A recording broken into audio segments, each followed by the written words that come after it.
My life hadn't always been consumed by endless deadlines and marathon coding sessions. I grew up in a quiet, unremarkable town where technology was little more than an afterthought, and my early fascination with computers set me apart in a way that wasn't exactly celebrated. While other kids were playing sports or getting into harmless trouble, I spent hours taking apart and reassembling old electronics my dad brought home from the local recycling plant, his unofficial side hobby. By the time I was 10, I'd somehow managed to cobble together a working computer from salvage parts, a crude, clunky contraption that barely booted up but felt like magic in my hands. In high school, that curiosity hardened into obsession. Late nights were spent buried in programming books scavenged from the dusty shelves of the town library, teaching myself to write basic code and build simple games. My parents weren't exactly thrilled about my fixation at first, but despite their concerns, they supported me, even when it meant stretching our already tight finances to buy better hardware. Those early years cemented my dream. I wanted to build software that could truly make a difference. When I landed my first job at a scrappy little startup, I thought I had finally arrived.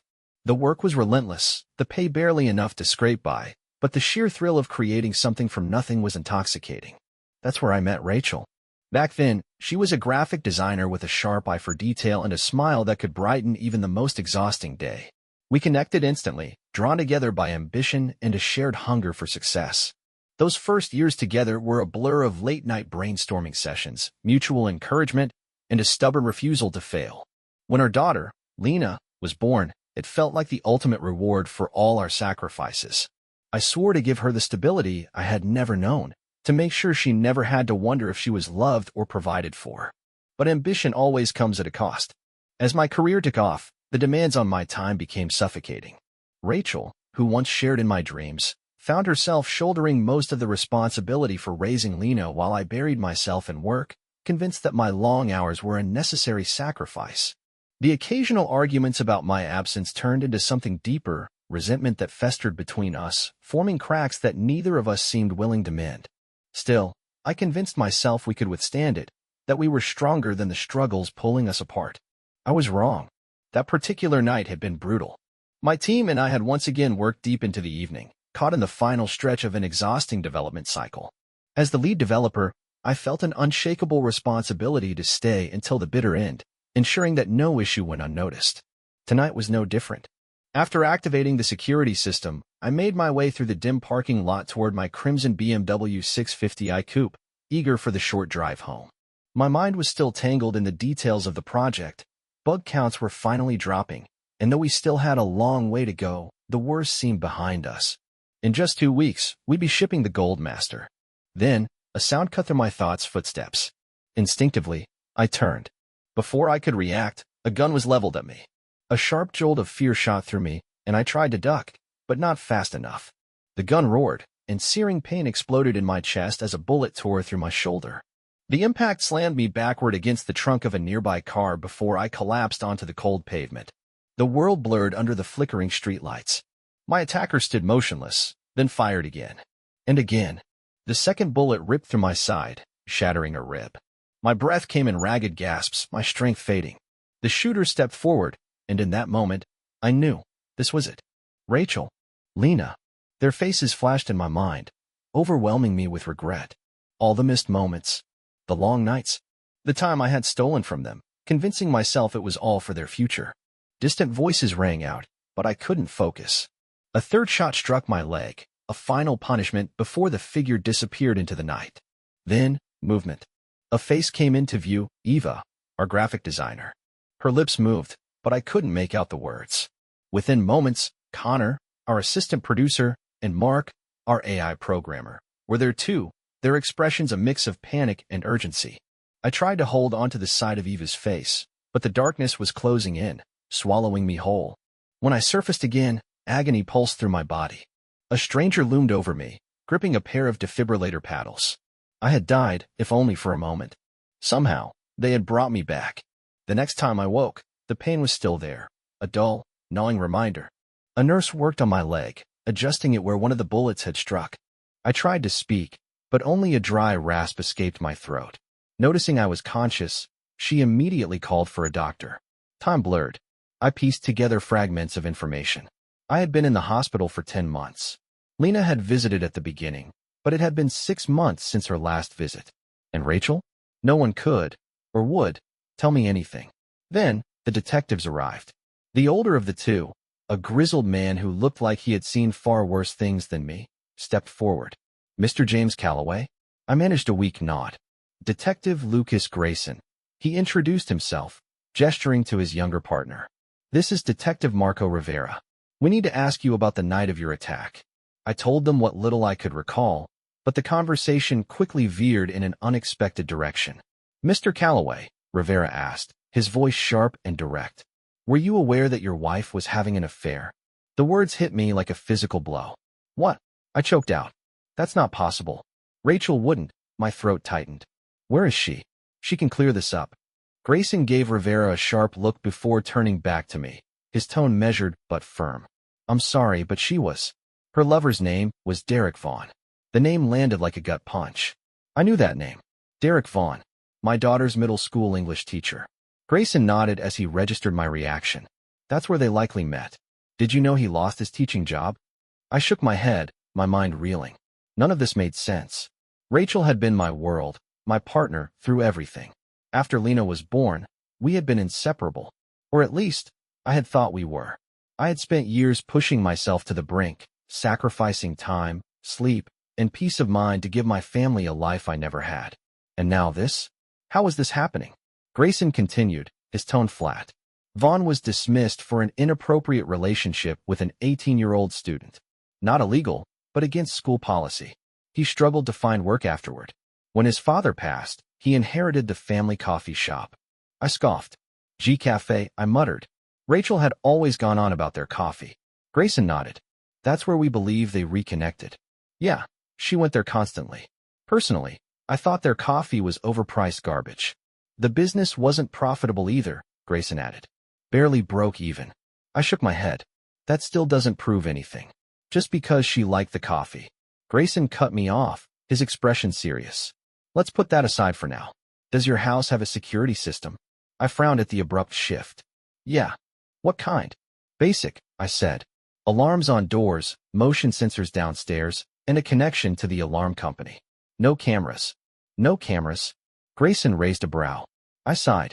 Never liked the idea of some company storing my data. Too many hacks. Did you install any yourself? His tone sharpened. No. Only cameras in the house are my DSLR and the webcams on our laptops. What? Grayson exchanged a look with his partner before answering. Because we found a hidden DVR system in your basement. Weeks of recorded footage leading up to your shooting. Ice ran through my veins.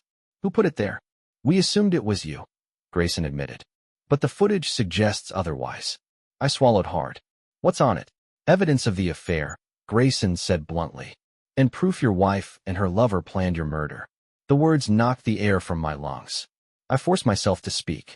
You're telling me there's actual footage of them together? She wanted me dead for money. Grayson nodded. She convinced herself you were unfaithful. They planned to take everything, including $1 million insurance policy. My brows furrowed. That's impossible. I don't even have a policy like that. It was taken out 2 years ago, Grayson clarified.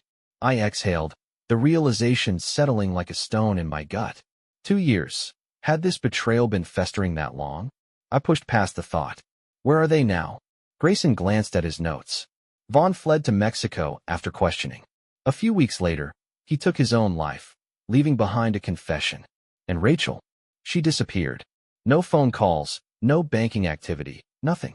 I clenched my jaw. And Lena? She moved west for college, Grayson answered. We'll confirm her location. I nodded. University of Washington? She mentioned it, but we'll verify. I exhaled, the weight of it all pressing down. Looks like I've got 3 mysteries to solve, I muttered. Grayson tilted his head. 3. I counted them off. Where my wife is, who installed those cameras, and what happened to Jason Mercer, my daughter's boyfriend. Grayson smirked. That last one's on you. We'll handle the rest. The next morning, I was transferred from the long-term care facility back to the hospital to begin rehab. The nurses seemed cheerful, like they rarely saw patients leaving on their own terms. At the nurses' station, I spotted Lena. Tears streaked her face, her expression shifting from shock to pure relief. She rushed to my side, kissed my cheek, gripped my hand like she was afraid I'd vanish again. A nurse gently guided her back as they settled me in. But watching her, standing alone, made the detective's words hit harder. Rachel's betrayal wasn't a lie. She had cheated, plotted, tried to have me removed from the equation. I had let myself believe, if only for a second, that this was some mistake. That maybe, somehow, she'd come back, and we could fix what was broken. But looking at Lena now, I let that foolish hope die. When she finally sat beside me, I forced a smile. "How have you been holding up?" She wiped her eyes, smirking. "Oh, just living my best life while you decided to take a year-long nap." She raised an eyebrow. "Too bad playing Sleeping Beauty didn't do anything for your looks." For the first time since waking, I actually laughed. "Seriously, though," I said, my tone softening. "How are you? How did you get through all of this?" She hesitated, then spoke. "Eva from your office was my lifeline. She moved in, got me through Thanksgiving, Christmas, graduation, everything. She even fought social services to become my legal guardian. That hit me harder than I expected." "She did all that?" "She kept the rent paid, made sure I had what I needed." Lena's voice wavered slightly. "She really stepped up." I swallowed back emotion. "I always liked Eva." "Yeah, me too." I hesitated. "What about Jason?" Her expression darkened instantly. "Jason didn't like how much time I spent at the hospital," she said flatly. "He wanted to use the house while you were in a coma. A week after you were shot, he bailed. Never called. Never texted." My hands clenched. "Good riddance." "That's not even the weird part," she continued. "His friend told me he lost his job and moved in with his parents, but that's a lie. His parents died years ago." I asked around. "It's like he just disappeared." I exhaled sharply. "Lena, trust me. You're better off without him." She rolled her eyes, but there was no real annoyance behind it, just exhaustion. And maybe, somewhere deep down, the same kind of hurt I was feeling too. "Why didn't you say that back then?" Lena asked, arms crossed. "Your mom thought it'd push you closer to him if I did," I admitted. Her jaw tightened. "Next time, trust me enough to be honest. Mom was wrong about a lot." "I'll remember that," I promised. "Promise," she pressed. "Promise," I said with a small smile. "Good." She nodded, satisfied. "So, anyone new in your life?" "Not yet," she admitted. "There's someone I'm interested in, but we'll see what happens when I get back to school." "What are you studying?" I asked, glad for the shift in topic. "Computer engineering. Mostly hardware. I just built a digital scale with a pressure sensor and LEDs. It worked perfectly on the first try." Pride swelled in my chest, but the mention of school brought memories of Rachel's brilliance. My expression must have changed because Lena's brow furrowed. "What is it, Dad?" "Just some old memories. About Mom." Her voice was tight with bitterness. I nodded. "She was brilliant, too. I think you get your smarts from her." Lena's eyes darkened. "No, I don't. I get them from you. Mom's only good for rotting in hell." I winced, but didn't argue. How could I? "Lena, what happened after I got shot? Is all this anger just from finding out what she did?" She folded her arms. "Her trying to eliminate you is enough, don't you think?"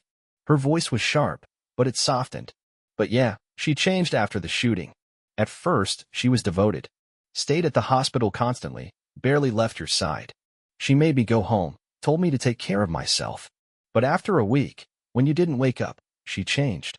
Lena's voice tightened. "She started dressing up, wearing makeup again. Then she started skipping visits. I'd show up after school, and the nurses would tell me she hadn't been there all day. I listened in silence, each word twisting the knife deeper. When the police started asking questions, she got paranoid. She acted like someone was following her. Changed routines. Avoided people. Then one morning, she dropped me at school like normal and never came home." I swallowed hard. "Did she leave a note?" "Nothing. I called the hospital, and they said she hadn't visited you. That's when I knew something was wrong." She exhaled sharply. "That night, Eva called to check on me, like she always did when she couldn't visit you. I told her Mom was missing, and she came over immediately. She even stayed the night." My stomach twisted at the thought of Lena alone in that empty house. The next morning, we went to the police. They searched the house, and that's when everything unraveled. She hesitated before speaking again. "Dad, did you know there were cameras hidden in the basement?" I stiffened. "No," I said firmly. "I had no idea. I don't know who put them there, but I wish I did. Maybe they could have warned me about her affair or what she was planning." She nodded. "So you didn't install them?" "No. Whoever did might have saved my life if they'd spoken up." Did you know her lover? She asked, her voice edged with disgust. I exhaled. Yeah, he was my middle school teacher. I hadn't seen him since I graduated. Her face remained unreadable. What happened after the police found the videos?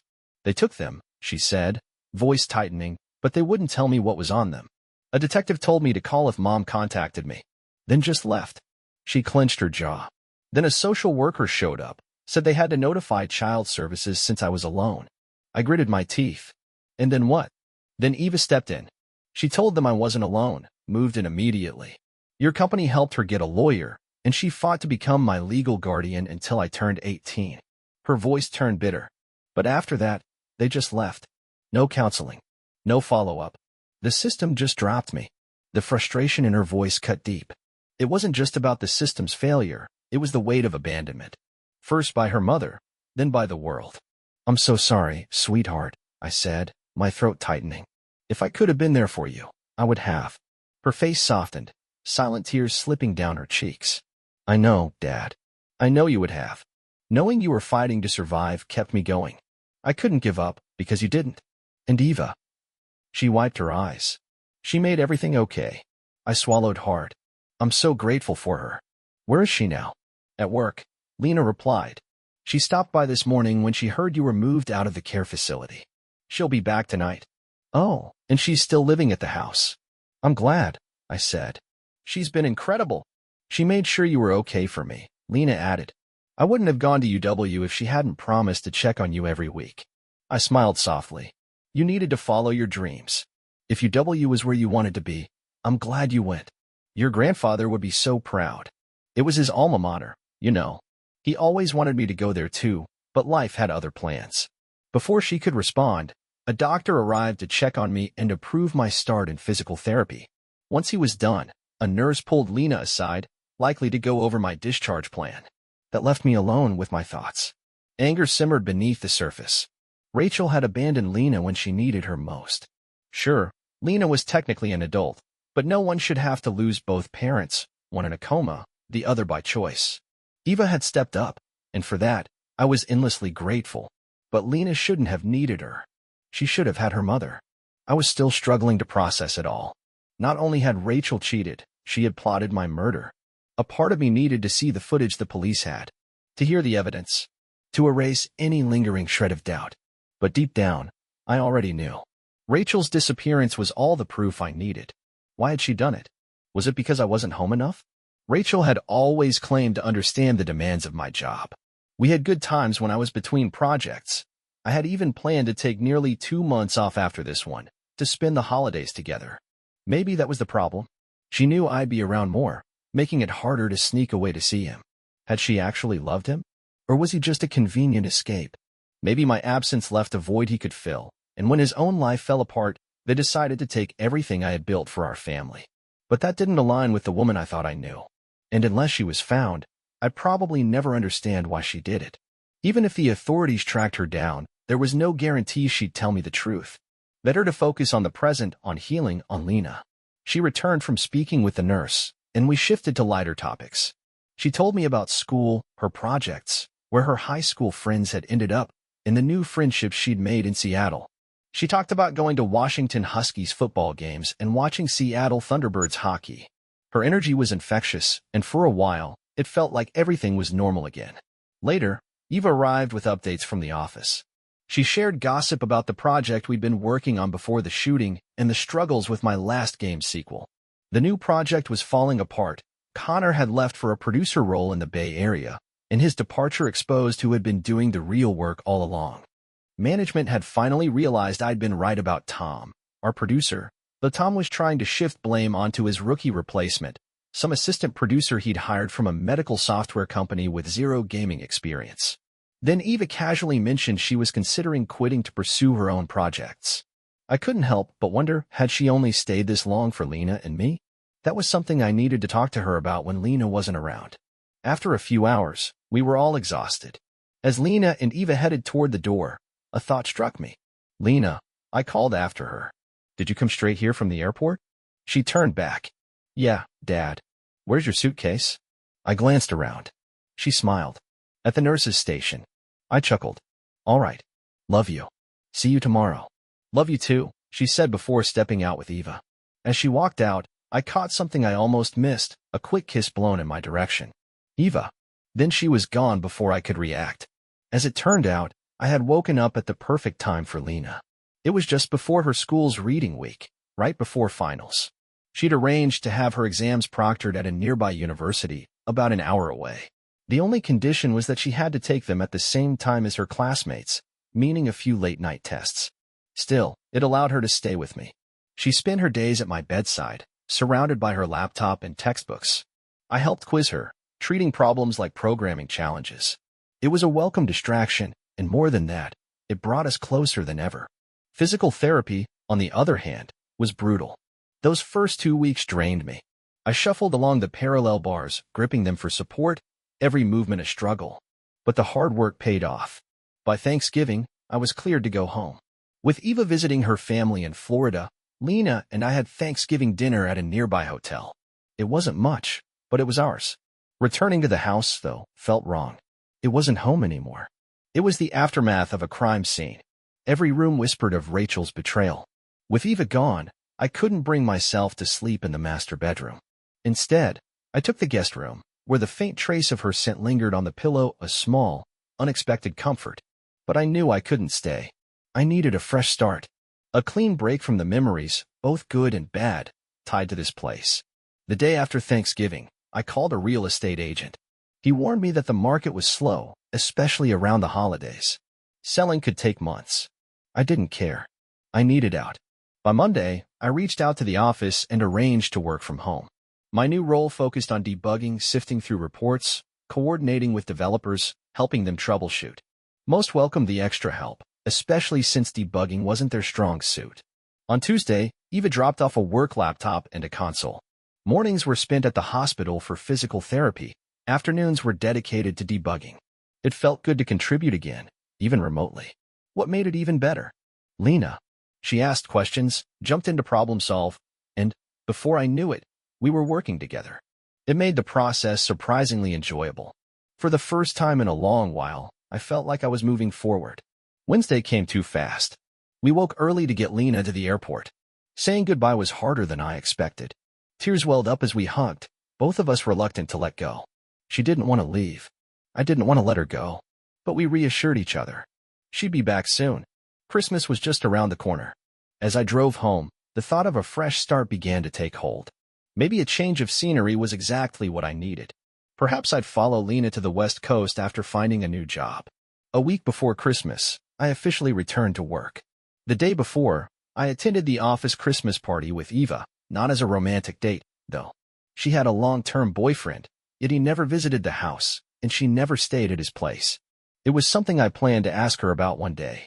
Christmas itself was a bright spot. Lena and I spent it together, just the two of us, making the most of our time.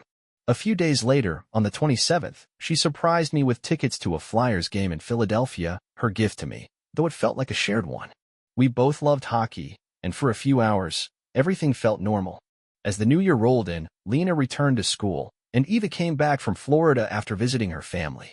My physical therapy was now down to weekly sessions, giving me more time to focus on rebuilding my life. That same week, the police returned the confiscated camera equipment, including the storage device. They had cloned the footage for their records, leaving me with the original hardware. The system had been purchased at a Costco in Baltimore before being returned and resold for cash, and that was where the trail went cold. Curiosity got the better of me, and I decided to review the footage. Downloading the software was a hassle. The company had discontinued support for the system, and the newer programs wouldn't recognize the old hardware. After some digging, I found an outdated version on an abandonware site. It was glitchy, with the connection cutting out intermittently, but it was enough to view the videos. In hindsight, I wished I hadn't watched. The interface displayed a timeline at the bottom and a list of cameras at the top. If multiple feeds were available, I could switch between them. I started by scrolling through footage of the police searching the house.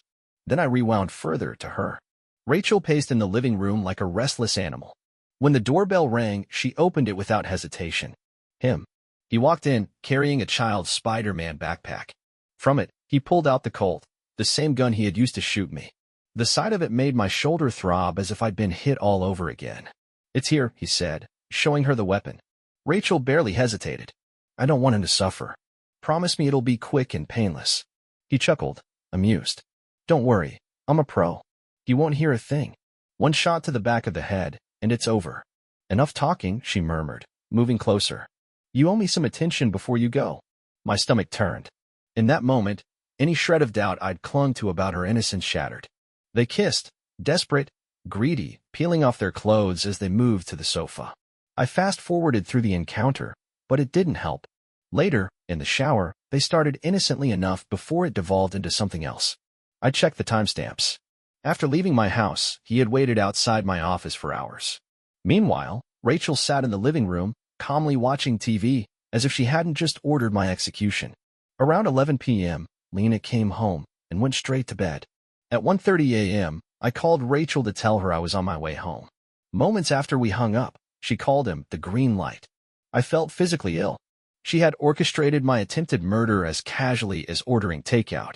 Scrubbing through more footage, I confirmed what the police had already told me. It had been just him. But what struck me was their deliberate desecration of things that had mattered to me. The marital bed, my office desk, the basement, even my car. That last part hit hardest. Rachel had used my car only once all year, for servicing, or so I'd thought. Instead, she had taken the opportunity to violate it, too. That was when I knew I had to get out of this house.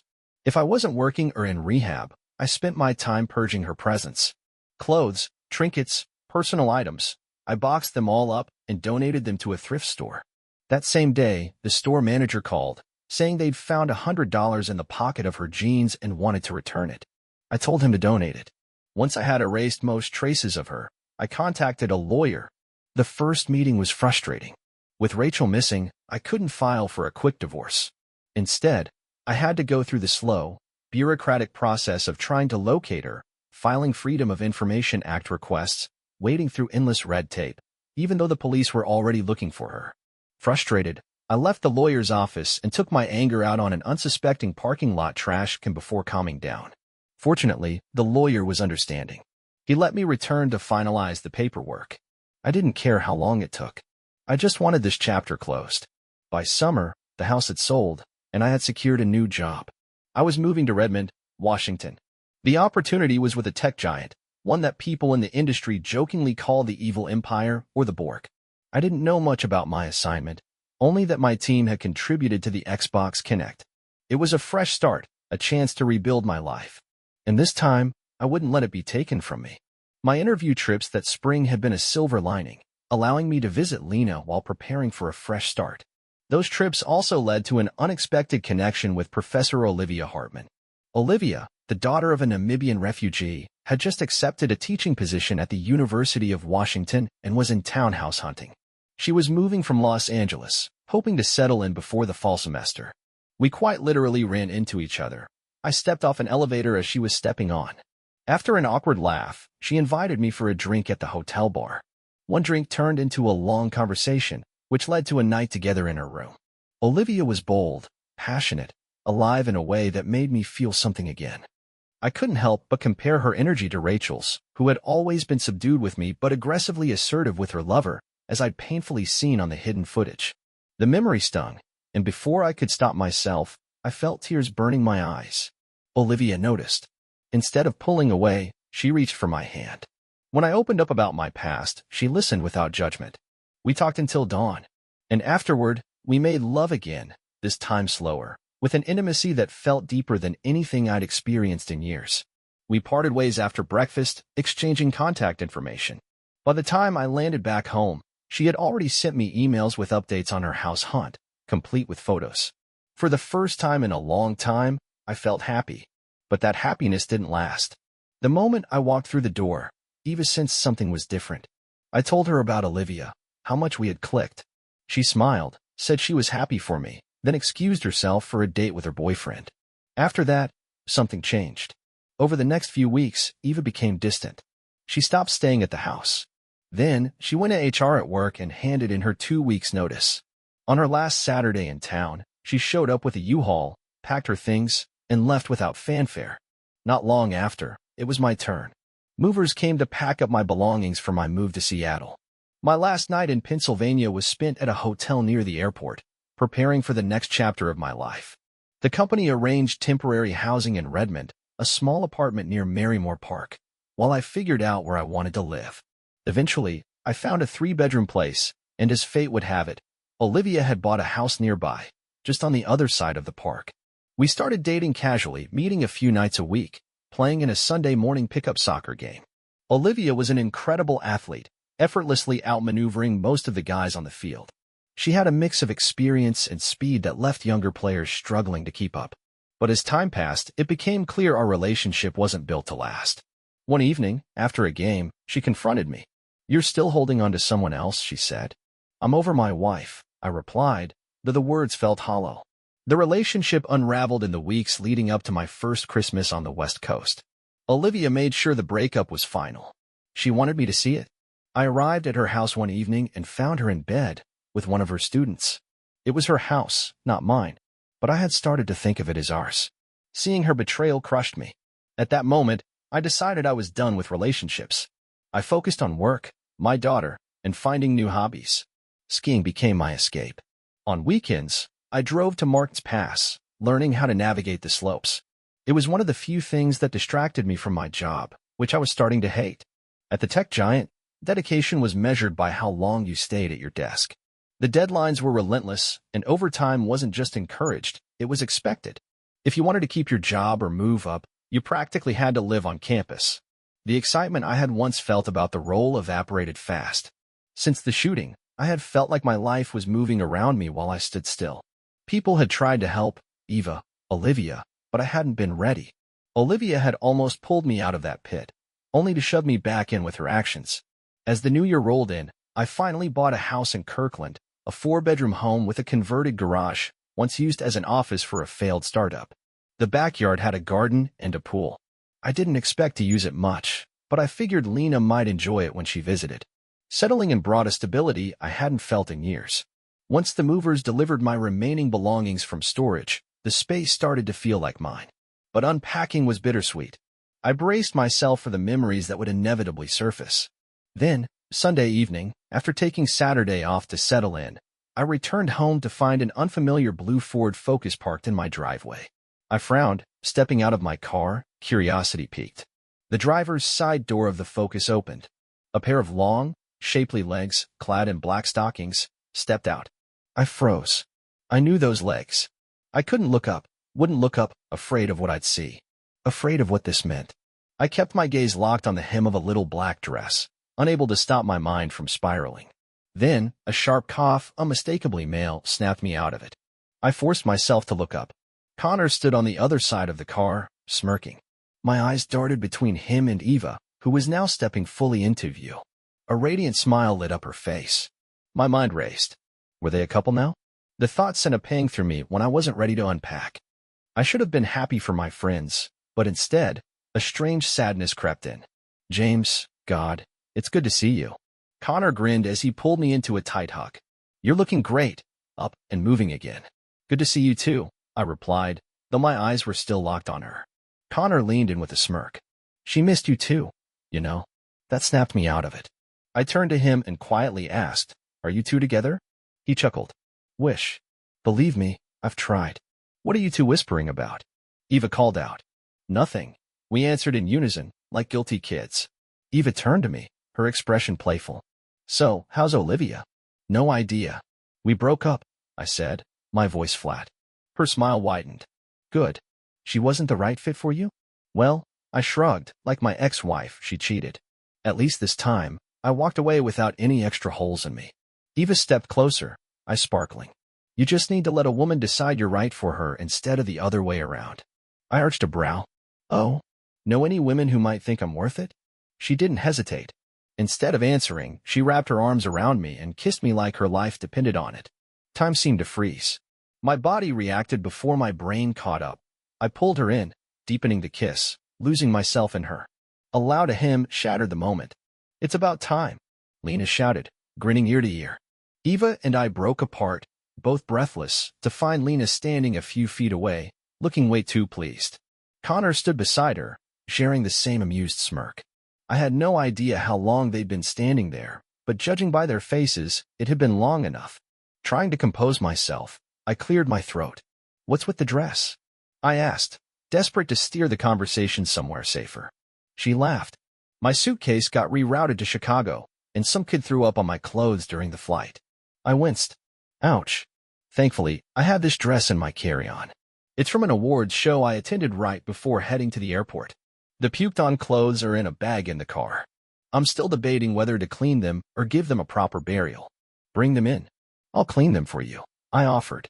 Her smile softened. James, I need to tell you something before Connor and I share our other news. I straightened, sensing the shift in her tone. Go ahead. I love you, she said. I searching mine. I've loved you since our first project together. But you were married. Lena told me to confess after you woke up, but I couldn't. I was scared. But now? I can't wait anymore. I don't want to lose you. Hearing those words unlocked something in me. I love you too, I admitted. And the moment I said it, I knew it was true. It felt right, like the moment I first held Lena as a baby. Connor cleared his throat. Well, now that that's out in the open. He explained how he and Eva had reconnected at a gaming awards show in Chicago.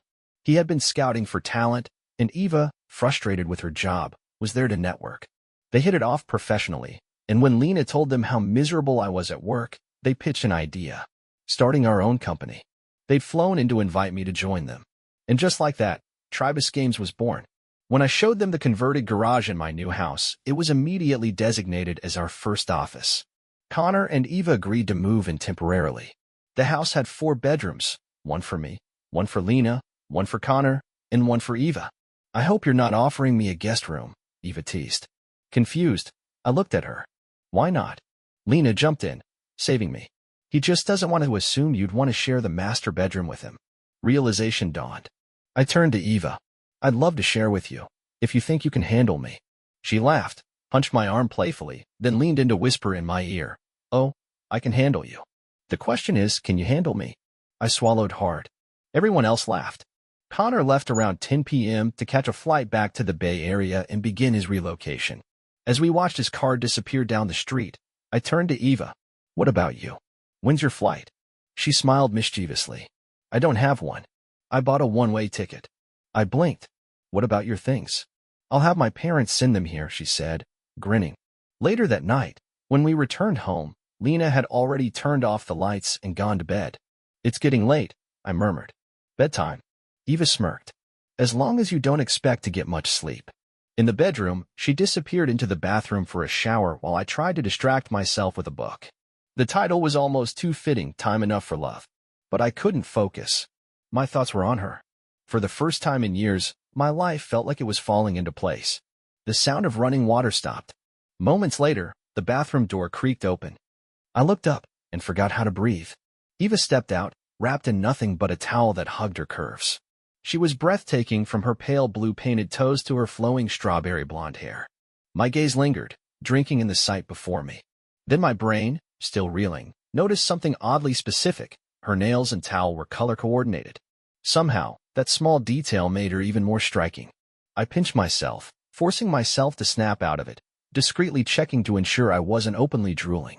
Thankfully, I wasn't. But my dumbstruck expression gave me away. Eva smirked, eyes twinkling with amusement. Then she let out a full, melodious laugh. Go take a shower, she teased. Maybe it'll help clear your head. I nodded mutely, climbing off the bed with all the grace of a newborn giraffe. My heel caught on a book I didn't remember dropping, and I stumbled. As I passed her, her scent, my soap and shampoo, wrapped around me. The simple act of her using my things felt intimate, grounding. On impulse, I leaned in and pressed a soft kiss to her neck, pouring every ounce of affection into that small gesture. She melted against the doorframe, releasing a quiet, shuddering breath. I smirked. Looks like I'm not the only one overwhelmed now. Once inside the bathroom, I dropped my clothes in the hamper atop hers, grinning at the thought of sharing even this small, mundane part of life with her. And for the first time in a long time, I knew. This was exactly where I was meant to be. The memory of her standing there, wrapped in that towel, stirred something in me I hadn't felt in years. Her beauty, her intelligence, her spirit, it overwhelmed me, leaving me feeling like a teenager with an overactive imagination. A cold shower became an absolute necessity. By the time I returned to the bedroom, towel-dried and refreshed, Eva greeted me with a kiss, warm, inviting, and laced with a kind of certainty that made me feel like I had finally come home. She took my hand, guiding me toward the bed, wrapping her arms around me as she rested her head against my chest. We stood there in silence, letting the moment settle over us. It was pure, comforting, more real than anything I had felt in a long, long time. We tumbled onto the bed, and suddenly there was no hesitation. Our kisses deepened as we explored each other, learning every curve, every contour. It was intoxicating, the way she tasted, the way her skin felt beneath my fingertips, the soft sounds she made as our connection grew in intensity. She gasped, voice trembling with wonder. "I've never felt like this before." Her words mirrored my own emotions. "You've opened my eyes to something new too," I admitted, grinning as I traced my fingers down her spine. It's unlike anything I've ever known." She let out a soft laugh, pulling me closer. "Come here," she whispered, her words filled with warmth and affection. The night unfolded in a perfect rhythm of love and passion, every touch, every kiss, every look conveying emotions that words could never fully capture. The world outside ceased to exist. There was only us, suspended in a moment of trust and intimacy. When we finally reached the peak of our connection, she let out a triumphant cry that mingled with my own, the intensity leaving us breathless and exhilarated. Afterward, as she collapsed against me, she accidentally bumped her forehead into my nose. We burst into laughter, our joy filling the room as we lay tangled together, heartbeats sinking, bodies slick with sweat. Slowly, our breathing steadied, and we drifted into a deep, peaceful sleep. When I woke the next morning, Eva was still curled against me, looking radiant. Her deep blue eyes sparkled with mischief. "Round two." I chuckled.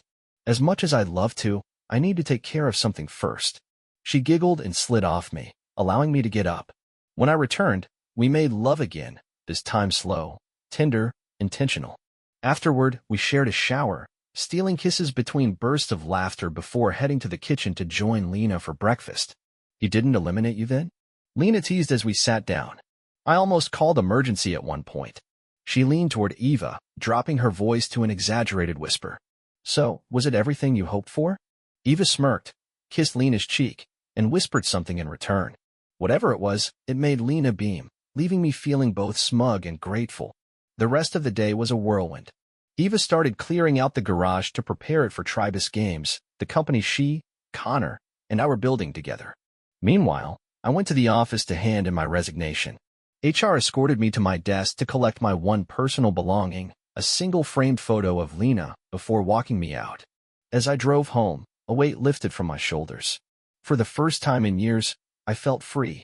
When I returned, I found Eva still hard at work in the garage, her determination deepening my affection for her. Together, we were building a future, one that finally felt mine. Later that week, the movers delivered the last of my belongings from storage. We arranged the furniture, stacked boxes in the spare bedroom, originally intended for Eva, before things had shifted. Lena's boxes went straight to her room. A couple of weekends later, Lena approached me, holding an old laptop. "Dad, I can't access this computer anymore. Can you help me get into it?" I turned away from the garage wall, which we had completely covered in writable wallpaper for brainstorming game ideas. "Why would you want to?" I asked. "I haven't used it since before you got hurt," she said. "It might have something interesting on it." I nodded, motioning her over to my desk. After rummaging through a drawer, I found a green USB drive, plugged it into the laptop, and rebooted the system. When Windows started as usual, I shut it down, entered the BIOS settings, and changed the boot order to prioritize the USB drive. The recovery software loaded. The first partition held the operating system. The second was encrypted. I reset the admin password and restarted the computer. As the desktop loaded, my stomach sank. I stared at the screen, then turned to Lena. "Lena, did you install a camera system in our old house?" Her face twisted in confusion. "What? No. Why would you even ask that?" I pointed to an icon on the desktop. "That's the software for the cameras. So I'll ask again, did you install them? Or do you know who might have?" Her confusion morphed into something darker. "It wasn't me," she snapped. Then her expression dropped. "Oh God. That idiot." "Who?" I pressed. She clenched her jaw. "Jason Mercer." I felt a rush of cold anger. "Why do you think it was him?" Eva, who had been listening from nearby, stepped closer. "Yeah. How do you know?" Lena exhaled sharply. "Because I used to let him borrow that laptop to go online when he came over." I nodded grimly and launched the camera software. A dialog box popped up, requesting an encryption key for the second partition. I canceled it, and the program loaded, but the live interface displayed nothing, no active feeds. Nothing here. Lena asked, peering over my shoulder. This is just the live view. It can't find the server, I explained. Then I spotted something in the menu. Wait, there's a library. I clicked the option, and rows of thumbnails appeared. Each had a timestamp. 5 per row. 3 rows visible. A scroll bar indicating many more. Lena gasped as the first video preview loaded. Her former teacher stood, stark naked, in my old bedroom. Beside him, seated on the bed, was Rachel, my ex-wife. The next thumbnail showed the pair in Lena's bedroom. The third, back in our master bedroom. The fourth stopped me cold. It was Rachel and me. The fifth, Rachel and the teacher, role-playing in my office. In a schoolgirl uniform. My stomach churned as I scrolled further. Most were of Rachel and her lover, but then, another face. Greg Dalton, our neighbor. Then, Noah Chambers, a former co-worker fired under suspicious circumstances.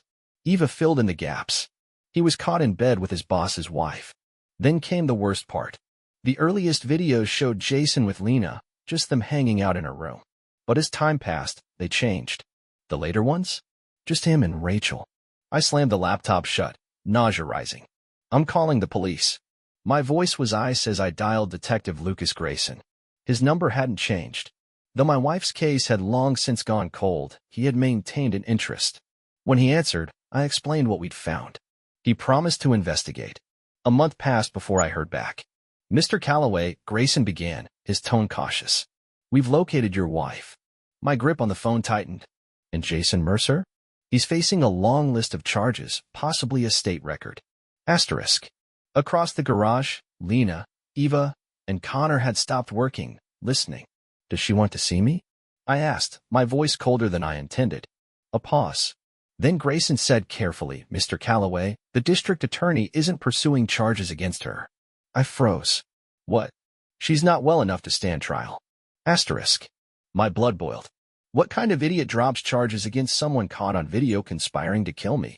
She may never be competent to stand trial, Grayson explained. You'll need to see for yourself. It's difficult to describe. Prepare for the worst. I hung up and turned to the others, relaying the news. Both Eva and Lena insisted we leave immediately. Connor, always supportive, promised to keep the company running in our absence. A week later, we arrived at the state hospital.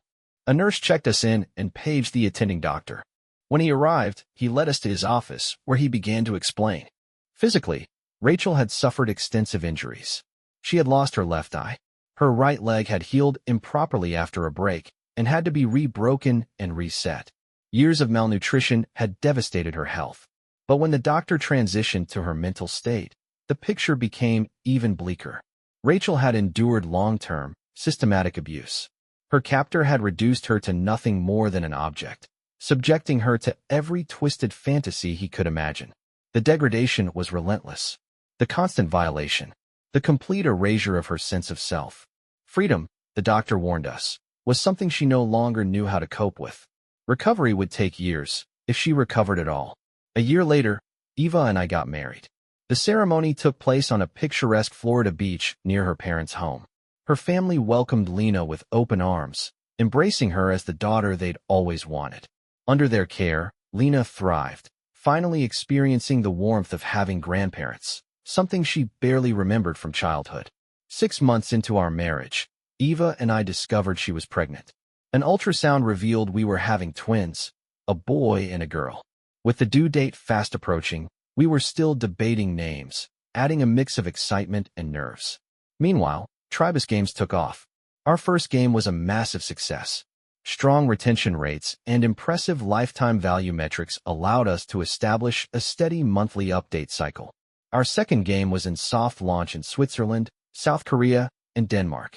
If it performed as expected, we would roll it out globally and expand further. Lena was instrumental in the company's growth. I often had to remind her to finish her degree, though she was well on her way to becoming a paper millionaire, if she wasn't one already. Still, I emphasized the importance of completing her education. So far, she had listened. Rachel now lived next door. Lena had insisted on being involved in her care. I couldn't refuse. She was Rachel's only remaining family. With Lena's help, Rachel made steady progress. Most days, we could encourage her to get dressed, maintain some kind of routine. But she wasn't ready for the outside world. Not yet. We partnered with the University of Washington to provide Rachel with ongoing treatment. In exchange, I taught a game development course at the university, a win-win. Rachel received expert care, and I had the opportunity to mentor and scout future talent for our studio. Life had been unimaginably difficult, but it was also filled with unexpected blessings. Eva, Lena, our growing family. For the first time in years, I felt at peace.